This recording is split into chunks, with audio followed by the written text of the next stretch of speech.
안녕하세요. 저는 지금 30대 중반에 인생의 풍파를 모조리 겪었다고 생각하는 여자입니다. 정말 제가 왜 이곳을 이제서야 알게 된 건지, 얼마나 대나무숲 같은 공간을 찾고 있었는지 모릅니다. 당장이라도 떠들고 싶은 마음에 헐레벌떡 사연을 쓰고 있는데요. 제가 지금 무척이나 흥분한 상태라 이야기가 조금 뒤죽박죽이 될까 걱정이 되기도 합니다. 하지만 최대한 시간 순으로 제가 겪은 사건 순으로 쭉 사연을 적어볼 테니 한 글자도 놓치지 마시고 저를 따라해 주시면 감사하겠습니다. 저는 아주 예전부터 돈이 많은 시댁을 만나면 엄청나게 부유하고 행복한 삶을 살 거라고 생각했는데, 그것들은 전부 드라마에서나 나오는 일이라는 걸 나중에서야 알게 되었습니다. 제가 직접 경험해보지 않았더라면 돈 많은 시댁이 얼마나 괴로운 곳인지 꿈에도 모르고 상상만 하면서 살았겠죠. 저는 초등학교 교장 선생님까지 하고 정년퇴직을 하신 아버지와 집에서 자식들을 챙기는 것을 가장 우선으로 생각하시며 살아온 어머니 밑에서 자랐습니다. 항상 가정에 충실하셨던 분들이셨기 때문에 저의 유년 시절은 늘 행복하고 화목했다는 기억만 가득할 정도로 다정다감하신 분들이었습니다. 부모님께서는 어릴 때부터 인성만큼은 바르게 자라야 한다는 육아 철칙이 있으셨던 분이셨기 때문에 저는 어른을 공경하고 인사를 가장 중요시하는 사람으로 자랐습니다. 서비스업에 종사하시는 분들을 절대 무시하지 않고 대중교통을 이용할 때에도 인사를 꼭 하는 그런 어른으로 자랐습니다. 누군가의 도움이 필요하거나 누군가에게 도움을 줘야 하는 일에 있어서 부끄러워하지 않고 최선을 다하며 살았기에 주위 평판도 꽤 괜찮았습니다. 저는 부모님의 영향을 무척이나 많이 받으면서 자라서 부모님을 가장 존경하는 사람으로 꼽으면서 항상 저에게 영감을 주시는 분들이라 생각하며 지냈습니다. 그렇기 때문에 아버지처럼 교대를 졸업하여 학교 선생님이 되고 싶었지만 제 성적으로는 사실 조금 입학이 어려운 곳이었기 때문에 저는 눈을 낮췄습니다. 서울에 있는 4년제 학교는 붙었지만 아이를 가르치는 일과는 거리가 먼 불어불문과를 졸업하게 되었습니다. 사회생활을 하면서 불어를 쓸 일이 얼마나 있겠냐. 저는 실패한 학과를 졸업했다고 생각을 했지만 4년간 공부를 마친 뒤 부모님께서는 유학을 권유하셨습니다. 취업에 대한 두려움이 있었기 때문에 저는 흔쾌히 유학길에 올랐고 2년이라는 시간 동안 프랑스에서 지내면서 회화에 더욱 집중을 해서 공부를 했습니다. 어떻게든 불어 전공을 살려서 번역가 일이나 통역 쪽 일을 하고 싶다는 생각을 하고 있었는데 아주 의외로 저는 무역회사에 입사를 하게 되었습니다. 불어를 할 줄 아는 사람을 뽑는다는 공고에 홀려서 지원을 했는데 면접관님들의 눈에 띈 덕분에 최종 합격까지 이뤄낼 수 있었습니다. 저는 무역회사에 입사를 하여 유럽 전담팀에서 일을 하면서 6년이나 공부를 했던 불어를 마음껏 뽐낼 수 있었습니다. 물론 의사소통에는 문제가 없다고 한들 모국어처럼 사용을 하진 못했기 때문에 틈틈이 공부를 하면서 일을 병행하며 자기 개발에 힘을 썼습니다. 언젠가는 더 좋은 회사나 직종으로 이직을 할 수 있지 않을까 하는 기대감이 있었던 것도 사실이었고요. 아무튼 무역회사에서 밤낮 없이 열심히 일을 한 덕분에 돈도 꽤 벌고 있었고 생활의 만족감을 느끼면서 살고 있었습니다. 자기 몫을 해내면서 산다는 건 참으로 멋있고 좋은 일이더라고요. 하지만 일과 집만 번갈아가며 다니다 보니 어느 날부턴가 무료함이 느껴지기 시작했습니다. 그러던 도중 저희 회사에서 컨테이너 업체를 계약해서 해외에서 들여오는 상품들을 분류해 저장을 해두고 창고처럼 쓰고 있었는데 거기 업체를 운영하는 대표님 아들과 눈이 맞았습니다. 처음에는 그냥 호감이 가는 정도라고 생각을 했는데 의외로 털털하고 배려심 있는 모습에 반하게 되었고 연애를 하게 되었습니다. 무료하던 일상에 남자친구가 생기니까 일상이 더 활력 있게 돌아가는 느낌이 들고 이 사람과 함께하는 시간이 너무나도 즐겁더라고요. 제 인생의 터닝포인트로 느껴졌다고나 할까요? 그동안은 뭘 해도 재미가 없었지만 이 남자를 만난 이후에는 숨만 쉬어도 즐겁기 시작했습니다. 저희는 서로에게 너무나 갑작스럽게 빠져들게 된 덕분인지 뭔지 연애 기간이 길진 않았지만 서로에 대한 믿음이 있었기 때문에 8개월 만에 결혼을 하게 되었습니다. 인천항 쪽에서 엄청 큰 컨테이너 업체를 운영하고 있던 시댁은 제가 생각했던 것 이상으로 훨씬 더 부자였습니다. 하긴 지금 생각해보면 보유하고 있는 컨테이너가 한두 개가 아닌데 그 대여 비용만 생각도 한 달에 버는 돈이 어마어마한 집안이었습니다. 거기다가 가족 사업으로 운영을 하고 있었기 때문에 가족들끼리 전부 돈을 돌려 쓰는 느낌도 있었고요. 아무튼 부자였다 이 말입니다. 저희가 결혼을 결심한 뒤에 시댁에 인사를 드리러 가게 되었는데요. 시부는 호탕하게 신혼집은 본인이 해줄 테니 혼수나 신경 써서 준비하라고 하셨습니다. 당연히 대출로 시작을 한 친구들이 주위의 대부분을 차지하고 있었기 때문에 저도 대출금을 갚아야 하는 신혼생활을 생각했었습니다. 하지만 신혼집을 해주신다고 하니 얼마나 놀랐는지 모릅니다. 혼수 준비를 잘 하라고 하셨으니 제대로 준비해야겠다고 생각을 했죠. 예상보다 큰 시부의 톤에 입이 귀에 걸리려던 그때 시모가 조용히 저를 부르더니 빽빽하게 뭔가가 적힌 종이를 슬쩍 건네주시더라고요. 거기 쓰여있는 것들이 전부 예단 목록이니까 서운하지 않게 잘 준비해라. 그런데 그 종이에 무슨 친인척들 선물 목록까지 싹 다 적혀있는 게 아니겠습니까?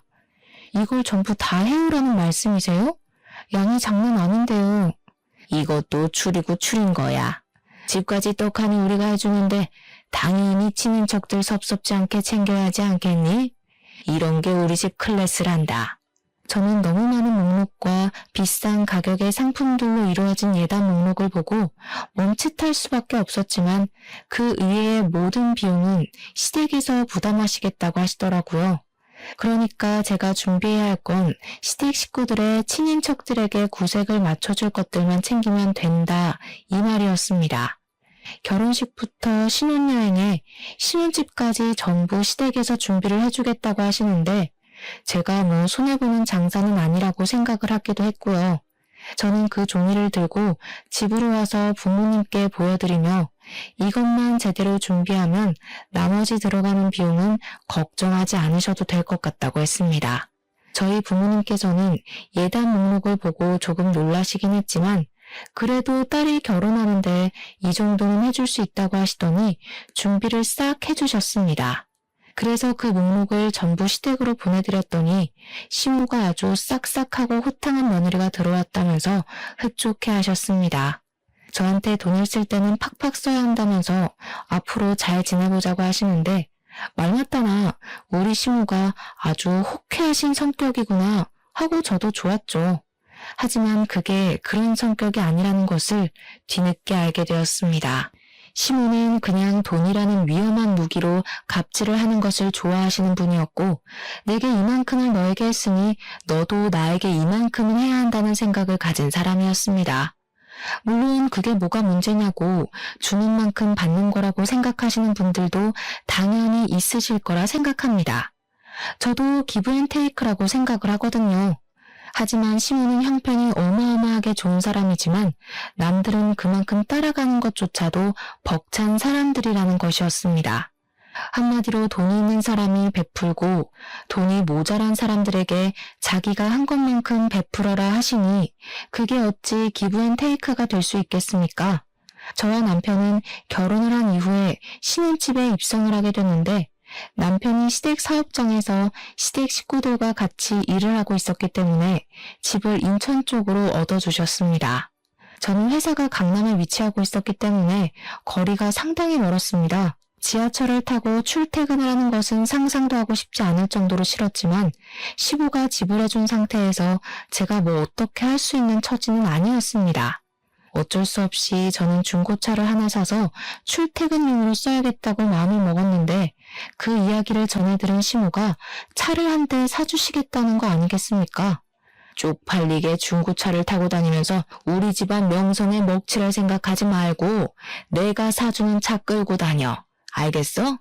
아니 무슨 대기업을 운영하는 것도 아니고 해봐야 창고 운영하시면서 우리 집안 명성이라고 하니 웃기긴 했습니다. 물론 창고 운영이 임대업에 들어가서 현금이 엄청나게 쌓인다는 건 잘 알고 있지만 돈이 많다고 집안의 명성이 높아지는 건 아니지 않겠습니까? 부모님께 배운 대로 사람 인성이 됨됨이가 되어야 하는 건데 돈의 가치도 모르고 액수만 따지면서 명성을 오문하니 속으로 좀 비웃음이 나긴 했습니다. 어쨌든 시모가 차를 사준다고 하니까 저야 돈도 굳는 거고 새 차도 얻을 수 있으니 얼마나 좋습니까? 바로 감사합니다 하고 받았죠. 하지만 그만큼의 대가를 치러야 한다는 사실을 제가 간과했던 것입니다. 시모는 저에게 차를 뽑아준 이후부터 주말에 본인이 움직여야 할 때마다 저를 기사처럼 부르기 시작하였습니다.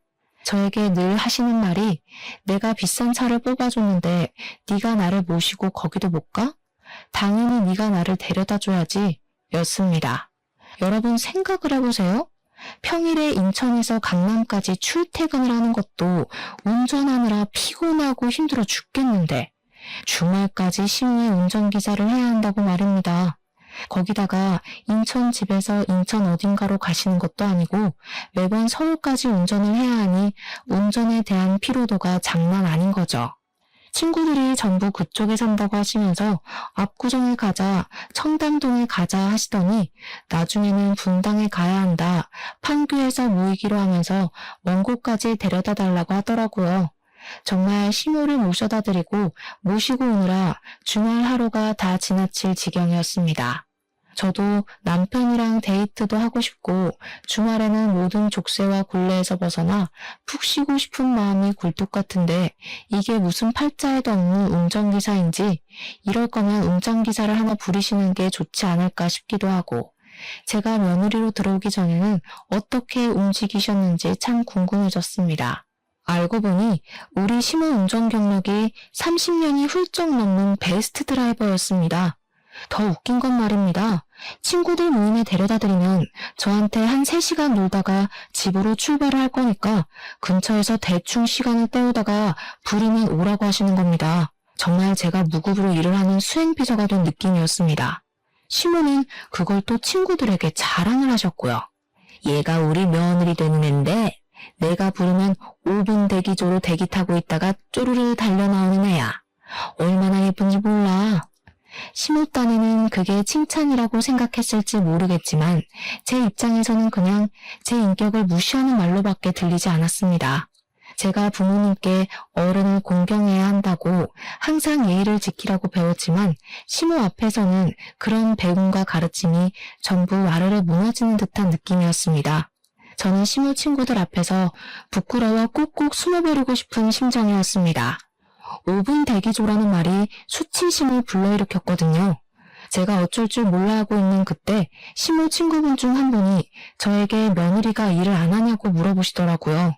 그래서 제가 냉큼 아니라고 평일에는 출근을 하고 있다고 했더니 친구분 중 한 분이 정말 감사하게 제 편을 딱 들어주시더라고요.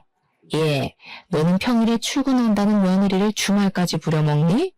네가 일을 여유롭게 해서 모르는구나. 회사원들이 얼마나 힘들게 일을 하는데. 그래, 주말까지 너 편하자고 이런 일에 부려먹어? 요즘은 며느리한테 잘 보여야 돼. 그래야 말년에 편하게 산다니까. 그러니 시모가 피식 웃으면서 친구분을 향해서 말을 하시더라고요. 말년에 편하기는 무슨. 돈 있으면 뭘 해도 편해. 예, 며느리야, 네가 말을 좀 해봐라. 너나 불편하니? 내가 부르는 게 불편해 죽겠어? 내가 집도 해줘, 차도 사줘. 그래도 불편해?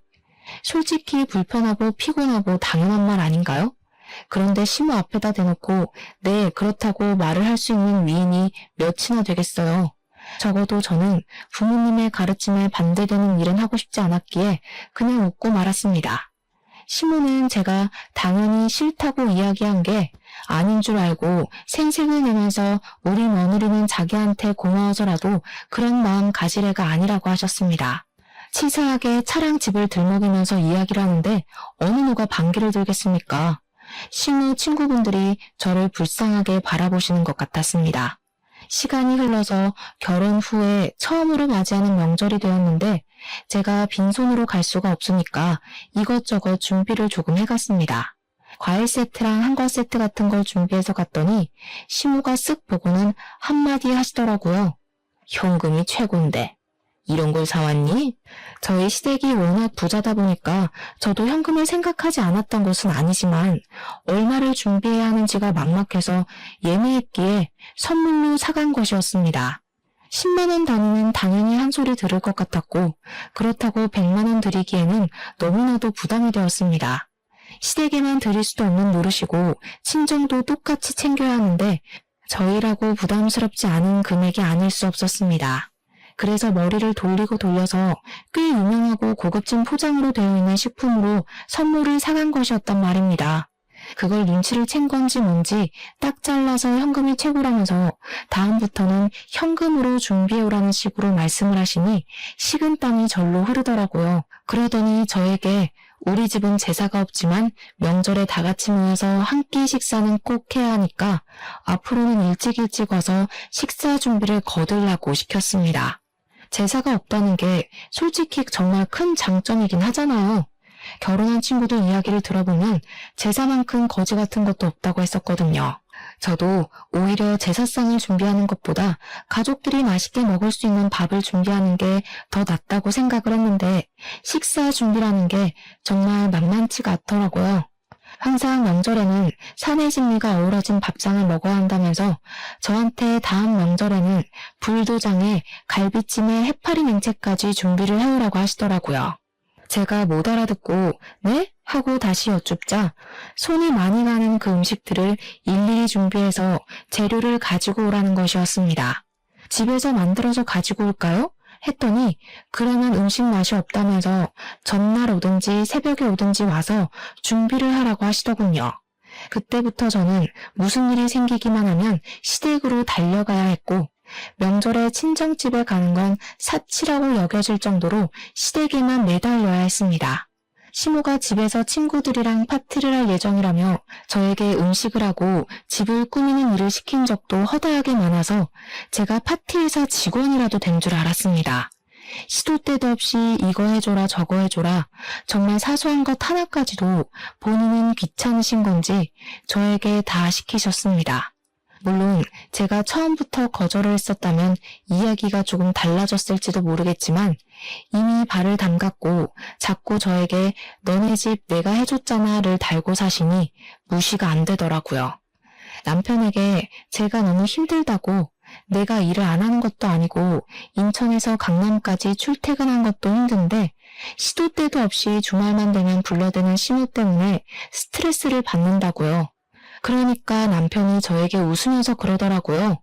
너는 부자시댁 만나서 돈 걱정 없이 살잖아. 제가 진짜 부자시댁을 만나서 시부모님 블랙카드 펑펑 쓰고 일도 안 하고 집에서 관리나 받는 삶을 살았으면 주말에 운전기사 100번도 더 하죠.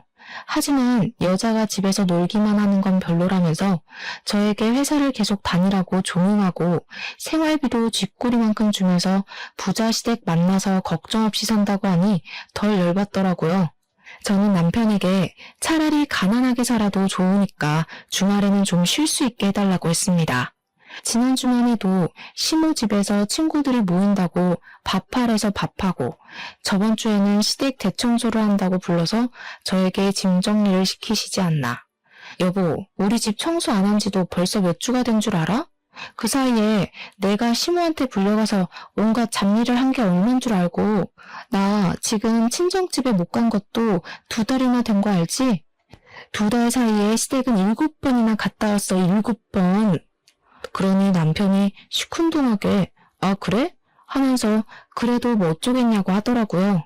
우리가 사는 집, 타는 차 모두 시댁에서 지원해 주신 거 아니냐고요.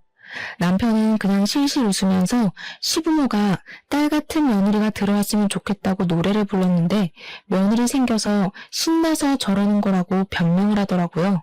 그때 결혼 선배들이 말을 했던 남편이 왜 남의 편이라는 건지 절절하게 깨닫게 되더라고요. 어쩜 자기 마누라가 힘들다는데 어쩌겠냐는 소리만 주야장천하는지 저런 걸 남편이라 두고 살아도 되는 건지 고민이 될 정도였습니다. 하루는 웬일로 시모가 일하러 오라는 소리가 없길래 이게 몇 주 만의 휴식이냐 싶어서 집에서 탱자탱자 놀고 있었습니다. 그런데 고요한 정적 속에서 띠리릭 하면서 현관문 도어록 비밀번호가 열리는 소리가 나는 게 아니겠습니까? 순간 도둑이 들었나 싶어서 너무 놀라 가슴이 쿵쾅쿵쾅 뛰고 부엌으로 달려와서 무기가 될 만한 것을 찾아야 하니 고민을 하고 있었습니다. 그런데 현관문에서 시모가 너무나도 당당하게 걸어 들어오고 있는 것이 아니겠습니까? 정말 깜짝 놀라서 소리를 막 질렀습니다. 그러니 시모가 놀라서 사색이 된 제 얼굴을 보면서 귀신이라도 봤냐고 뭘 그리 놀라냐고 깔깔 웃으시는 게 아니겠습니까? 비밀번호를 어떻게 알고 들어오신 거예요? 내가 사준 집인데 왜 모르겠니? 불시에 찾아와 보기를 참 잘했지. 집안꼴이 도대체 이게 뭐냐? 평소에 이러고 사는 거야? 우리 아들 천식도 있는데 먼지가 이리 많아서는 정리 좀 하고 살아라. 회사에서 벌면 얼마나 번다고 그깟 푼돈 벌러 나간다고 집안일에 하나도 신경을 안 써. 자고로 집안이 깨끗해야 밖에 나가서도 깔끔 떠는 법이란다. 그러더니 집안에 널브러져 있는 것들을 발로 하나둘 밀면서 들어오시는 겁니다. 물론 제가 일한다고 바빠서 집을 잘 못 치우기는 했지만 그걸 발로 밀면서 따지고 보면 시모가 주말마다 불러내니까 정리할 시간이 부족했던 것도 있었는데 어쩜 그렇게 이기적으로 생각하고 말을 하는지 제가 당황해서 발로 밀지 마시라고 이야기를 하는데 시모가 제 말을 자르고 말을 하더라고요. 나 시원한 커피 좀 타줘. 제가 카페인을 마시면 심장이 너무 빠르게 뛰어서 집에 있는 커피라고는 믹스커피가 전부였었거든요. 제가 믹스커피에다가 얼음을 타서 가져다 드리니까 미간을 팍팍 구리면서 말씀을 하셨습니다. 예, 집에 아이스 아메리카노 같은 건 없니? 그 커피 뽑는 기계도 없어? 제가 커피를 잘 못 마셔서요. 마시면 심장이 빠르게 뛰어서 불편해요. 아유, 촌스럽다, 촌스러워. 앞으로는 내가 자주 올 수도 있으니까 커피 내리는 기계 하나 사도. 나는 아이스 아메리카노만 마시니까. 어머님이 왜 저희 집에 자주 오세요? 저도 당황스러워서 필터를 거치지 않고 직설적으로 시모에게 말을 했더니 시모가 눈을 뾰족하게 뜨고는 저에게 말하더라고요. 예, 내가 오는 게 불만이니? 왜? 내가 사준 집을 너희가 얼마나 깨끗하게 쓰고 있는지 궁금하기도 하고 내가 우리 아들 살림에 참견 좀 하겠다는데 불만 있어?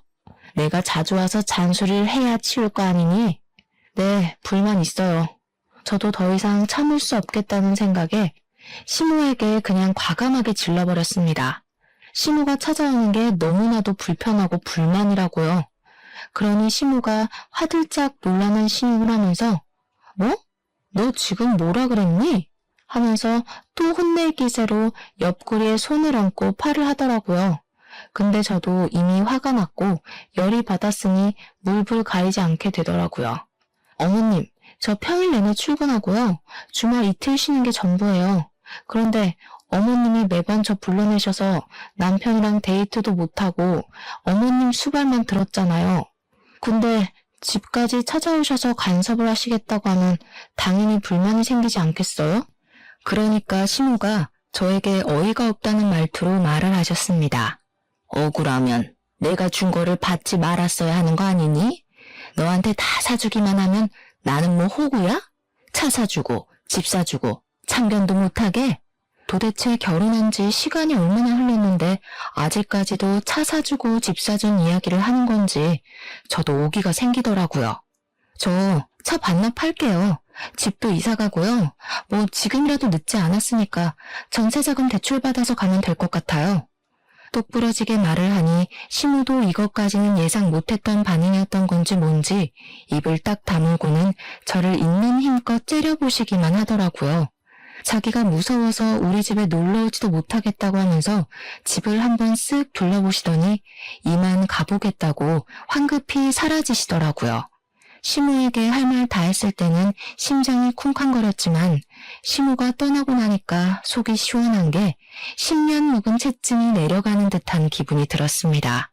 저는 시모가 가자마자 비번부터 바꿔버리고는 남편에게 연락을 해서 한 번만 더 시모에게 비밀번호를 알려드리면 너 죽고 나 죽는 거라고 협박을 했습니다. 제가 남편에게 강하게 말하자 남편은 저에게 혀를 끌끌 차면서 이야기를 했습니다. 그냥 당신이 한번 고개 딱 숙이고 들어가면 되는 건데 그걸 못해가지고 꼭 사고를 치더라? 근데 정말 남의 편의 말에 제가 왜 고개를 숙이고 들어가야 하는지 의문이 들더라고요. 저는 이참에 남편도 버릇을 확실하게 고쳐놓는 것이 좋겠다는 생각이 들어서 평생 나랑 같이 살 건지 아니면 시모 품 안에서 살 건지 정리하고 이대로는 더는 못 살겠다고 했습니다. 그러니 남편이 저에게 철이 없다면서 이야기를 했습니다. 야, 우리가 모은 돈도 없는데 이 집 떠나서 어떻게 살 거야? 이 집 사는 동안에는 엄마 말 무조건 들어야지. 그리고 우리 애도 가지고 할 건데 그때 우리 부모님 지원 안 받을 거야? 둥글게 둥글게 살자. 그리고 너 많이 힘들면 그냥 일 그만두면 되잖아. 그 회사에서 하는 일도 별로 없으면서 월급도 쥐꼬리고. 남편이 제 일까지 무시하는 발언을 하니까 우리 부모님께서 이런 무시를 당하라고 저를 유학까지 보내주신 게 아닌데 하는 생각이 들었습니다. 물론 남편이 버는 것에 비하면 얼마 되지 않는 돈일 수도 있지만 세상을 돈으로 급 나누고 무시하고 멸시하고 그러는 법이 어디 있습니까? 남편의 말은 시댁에서 지원을 해주는 게 친정보다 많기 때문에 당연히 친정보다 시댁 말을 더 잘 들어야 한다는 것이었습니다. 순간 과거의 돈 많은 시댁과 인연을 맺고 싶다고 생각했던 제가 우매하게 느껴졌습니다. 시댁에 돈이 많은 게 좋은 게 아니구나 하는 생각도 들었고요. 하지만 제 권리는 제가 찾는 것이기 때문에 그날 이후로 시모가 저에게 친구들 모임이 있으니까 와서 요리해라, 케이터링 준비해라 하는 거 싹 무시를 했습니다. 처음에는 눈치도 보이고 어려웠지만 자꾸 거절을 하니 이제 밥 먹듯이 거짓말이 술술 나오더라고요. 그냥 출장을 가야 한다고 거짓말을 하고는 하루 친구 집에 가서 자고 오기도 하고 어떤 날은 친정에 안 간 지 너무 오래돼서 가야겠다고 친정집에 가버리고요. 몇 번이나 거절을 하면서 그랬더니 시모가 열이 받았던 건지 갑자기 주말 아침에 예고도 없이 저희 집 배를 막 누르는 게 아니겠습니까? 인터폰에 떠있는 시모의 씩씩거리는 얼굴을 보는데 어우, 너무 꼴 보기 싫더라고요. 비밀번호를 모르니까 시모는 계속해서 초인종을 눌러대는데 없는 척을 할 수도 없고 저랑 남편은 어쩔 수 없이 현관문을 열었습니다. 시모가 왜 이렇게 문을 늦게 여냐면서 구시렁거리며 집으로 들어오는데 양손에 장바구니를 가득 들고 오신 게 아니겠습니까? 저한테 장바구니 2개를 손에 쥐어주시면서 재료를 사왔으니까 얼른 요리를 준비하라고 하시더라고요. 아침 대바람부터 이게 무슨 일인가 싶어서 멍하니 시모를 바라보는데 남편 보고는 집 좀 치우자면서 청소기를 돌리라고 하시더라고요. 그러더니 저에게 통보하듯이 3시간 뒤에 자기 친구들이 우리 집에서 모이기로 했다는 게 아니겠습니까? 제가 연락을 하도 안 받고 시모를 슬슬 피하니까 열이 받은 시모는 친구들 모임을 우리 신혼집에서 하기로 결정을 내리고 친구들을 초대해버린 것입니다. 저랑 남편이랑 둘 다 어이가 없어서 벙쪄가지고 말도 없이 갑자기 이러는 게 어디 있냐고, 왜 우리 집에서 모이는 거냐고 막 화를 냈습니다. 물론 저는 별말하지 않았고 남편이 막 오버스럽게 화를 내면서 말을 하더라고요. 그러니 시모가 저를 콕 가리키면서 며느리가 이 핑계 저 핑계를 대면서 빠져나갈 궁리만 해대는데 어떻게 하냐는 겁니다. 제가 자꾸 이거 해라 저거 해라 하는데 안 하고 요리조리 피해 다니기만 하니까 피할 수 없게 퇴로를 차단해버린 것입니다. 정말 기가 막히다 싶었습니다. 저는 결심을 하고 다시 장바구니를 시모 손에 쥐어드렸습니다. 어머님, 저 이제 이거 더 이상은 못하겠어요. 차라리 일을 봐주실 이모님을 쓰시는 게 좋지 않을까요? 네가 배가 불러서 사람을 부리라고 이야기를 하는구나. 네가 나서서 하겠다고 해도 모자랄 판에 이모님을 쓰라고? 제가 이걸 언제까지 해야 돼, 어머님? 결혼하고 신혼집에 차 받은 거 이미 2년이 넘는 시간 동안 어머님 수발 들면서 다 갚은 것 같습니다. 저희도 이제 아이도 가져야 할 시기가 다가왔고 저희 부부의 시간을 보내기도 해야 하는데 제가 언제까지 어머님께 끌려다닐 순 없을 것 같습니다. 저는 최대한 시모가 감정적이지 않게 받아들일 수 있도록 조곤조곤히 이야기를 했습니다. 저희도 이제 결혼한 지 3년이 가까워져 오는 시기인데 당연히 아이도 낳고 해야 할 것 아니겠습니까? 딩크족도 아닌데 저희도 저희 계획대로 삶을 살아야 하잖아요. 부모님의 가르침대로 항상 어른을 공경하는 마음을 가지고 있었기 때문에 시모에게도 싫은 소리 한 번 없이 해달라는 거 다 해드렸던 것인데 저는 그냥 예쁨을 받고 싶었던 것이지 시모에게 잡일을 받고 싶어서 해달라는 대로 해드린 게 아니었던 거였습니다. 하지만 날이 갈수록 시모는 도가 지나친 요구를 하기 시작하셨고 부탁으로 시작되었던 일은 점점 명령이 되었습니다. 저는 이렇게 살다가는 평생을 시모의 뒤만 봐드리다가 인생을 보낼 것 같았기에 똑부러지게 거절의 의사를 비추고 더 이상은 안 되겠다고 말씀을 드렸습니다. 그러니 시모가 이 정도쯤은 예상했다는 듯이 저에게 당당하게 말을 하시더라고요. 누구 마음대로? 너는 이 집에 사는 동안 무조건 내 말을 들어야 해. 임신을 하겠다고? 그럼 회사부터 그만두고 이야기를 해라. 어차피 육아를 하다 보면 회사를 출근하기도 어려울 텐데 그만두고 나중에 일하고 싶으면 우리 사업장으로 들어오면 돼. 시모는 답이 정해져 있는 사람처럼 제 말은 깡그리 무시를 하고 본인이 할 말만 하셨습니다. 저는 그래서 순간 복수를 결심했고 시모에게 제대로 보여주겠다 마음을 먹었습니다. 시모에게 장바구니에 있는 재료들로 기가 막힌 요리를 해갈 테니 시댁으로 장소를 바꾸시라고 했습니다. 시모는 정말 시간 맞춰서 준비를 해올 수 있냐고 몇 번을 물어보셨고 저는 시모에게 걱정하지 마시라고 단단히 일러두었습니다. 그러니까 시모도 알겠다고 하시면서 시간 맞춰서 시댁으로 가지고 오라고 하시고는 돌아가셨습니다. 남편은 널브러진 재료들을 보면서 이걸 다 어떻게 준비하려고 하냐면서 왔다 갔다 하는 시간도 있을 텐데 그냥 우리 집에서 모이는 게 낫지 않겠냐고 하더라고요. 저는 남편을 힘껏 째려보고 정강이를 발로 한 대 차줬습니다.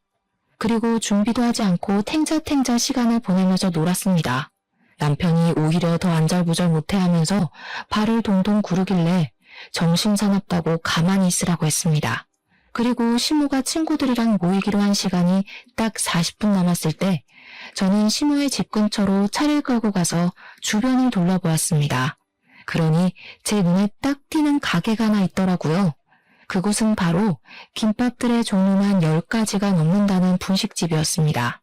저는 그곳에서 분식 종류를 엄청나게 포장을 했습니다. 떡볶이에 김밥, 돈가스, 우동, 김치볶음밥 같은 정말 평범한 분식을 말입니다. 그리고 엄청나게 가벼운 발걸음으로 시모의 집으로 향했는데 이상하게 너무나도 신이 나서 미치겠더라고요. 그동안 당했던 저의 모든 복수를 한 번에 해줘야겠다는 생각에 앞뒤 가리지 않고 행동을 하게 되었다고나 할까요? 제가 배를 누르니 현관문에서 시모가 버선발로 달려와 우리 며느리가 무슨 음식을 해왔을지 너무너무 기대가 된다고 설레발을 치시더라고요. 시모한테 기대해도 좋다고 말을 하고 집으로 들어가니 시모 친구들이 저를 보면서 너무 배가 고팠는데 좋은 냄새가 난다고 하시더라고요. 그러면서 며느리가 요리사 자격증이라도 있냐? 뭔 음식 냄새가 이리 좋으냐고 어서 차려보라고 하시더군요. 시모나 시모 친구들이나 전부 독인객인 아니겠습니까? 어떻게 남의 며느리를 그렇게 부려먹을 생각을 하는지. 시모 친구들도 처음에나 며느리 부려먹지 말라면서 제 편을 들어주셨지 시간이 지나니까 자기들도 저를 부려먹더라고요. 지금 와서 생각해보면 애초에 제 편을 들어줬던 그 행동들도 전부 가식이 아니었을까 싶습니다. 저는 미리 포장해온 분식집 음식들을 하나하나 식탁 위에 올려놓으면서 나무젓가락까지 세팅을 마치고 시모 친구들을 불렀습니다. 다들 이게 뭐냐는 얼굴로 저를 바라보시는데 시모의 얼굴이 점점 빨갛게 달아오르시더라고요. 저는 비닐 포장도 깔끔하게 벗기지 않고 위에 보이는 데만 북북 찢어서 시모 친구들에게 내밀었습니다. 여기가 바로 천국의 맛이라는 김밥집이에요. 엄청 유명해서 전국에 체인점만 수천 개가 넘는데 드셔보셨어요? 아니, 너 지금 이게 무슨... 제가 요리를 해보려고 하긴 했는데 역시 전문가의 손길이 훨씬 맛있지 않을까 싶어서 이렇게 준비해 왔습니다. 시무 친구들은 너저분하게 차려진 싸구려 분식들을 보면서 아무 말도 못하고 입만 떡 벌리고 계셨고요. 시무는 부들부들 떨면서 저에게 삿대질을 하셨습니다. 네가 감히 나한테 망신을 주려고 이런 짓을 벌여? 에? 아닌데요, 어머님. 저는 훨씬 더 맛있는 거 드시라고 일부러 포장해온 건데요. 아, 그리고 어머님, 저 이제 차 필요 없을 것 같아요. 제가 이 차를 타고 다니는 게 더 피곤한 것 같더라고요. 그러면서 시모의 손에 차 키를 떡하니 들려주니 시모 친구들도 사태 파악이 되는 건지 자기들끼리 어머어머 하면서 수근수근 거리더군요. 시모는 평소에 며느리는 내 손 안에 있다고 친구들에게 자랑을 하시던 분이었는데 친구들 앞에서 제대로 망신을 당하게 생겼으니 콧구멍까지 커지셨습니다. 거친 숨소리를 뿍뿍 내뱉으면서 정말 저를 한 대 칠 기세로 째려보시는데 저도 간덩이가 배 밖으로 나와서 그런지 하나도 무섭지가 않더라고요. 그냥 이런 거지 같은 생활을 빨리 끝내고 싶은 마음만 가득했습니다.